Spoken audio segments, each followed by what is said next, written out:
A graça e a paz de Deus, o Pai, e de Cristo Jesus, nosso Senhor, estejam com todos os irmãos em Cristo Jesus. Irmãos, continuando o nosso assunto a respeito da divindade de Cristo, nós gostaríamos de falar também que o apóstolo Paulo, na sua epístola a Timóteo, primeira epístola do apóstolo Paulo a Timóteo, no capítulo 6, no versículo 16, versículo 15 e 16, o apóstolo Paulo fala: o qual mostrará a seu tempo, o único e poderoso Senhor, Rei dos reis e Senhor dos senhores, aquele que em si mesmo tem a imortalidade, só ele tem a imortalidade, e que habita na luz inacessível, a qual nenhum dos homens viu jamais e nem pode ver. Ele estava falando aqui, irmãos, do Senhor Jesus.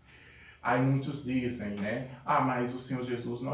as pessoas podem vê-lo, podem apalpá-lo. Sim, irmãos, na sua natureza carnal, humana. Porque Jesus, quando esteve entre os homens, a Bíblia diz que ele ocupava duas naturezas, a divina e a humana. Por isso, muitas das vezes nos evangelhos, Jesus ele se refere a si mesmo como o título de Filho do Homem, para identificar a sua natureza humana, a sua carnal, a sua natureza em carne. Mas quando ele ia se referir à sua divindade, à sua natureza divina, a qual veio de Deus dos céus, o próprio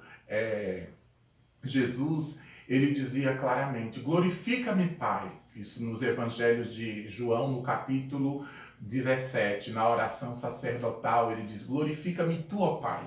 junto de ti mesmo, com aquela mesma glória que eu tinha contigo antes que o mundo existisse. Ou seja, antes de haver qualquer coisa no mundo, ou seja, de existir qualquer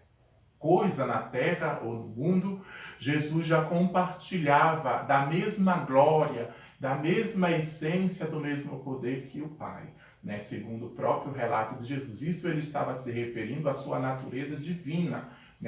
porque a sua natureza humana, ela teve começo, ela passou a existir no ventre de Maria Virgem após ele ter sido gerado por obra do Espírito Santo no ventre de Maria, conforme o anjo Gabriel havia relatado a Maria que ela iria dar à luz a um filho,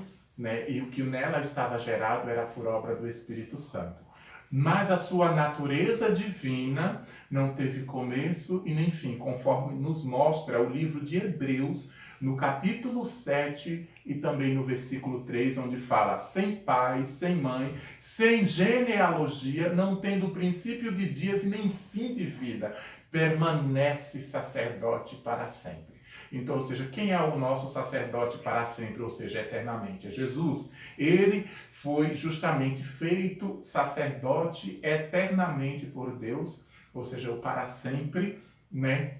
que é aquele que comparece diante do Pai no santuário celestial pelas nossas almas, ou seja, pela sua igreja, pelo seu povo.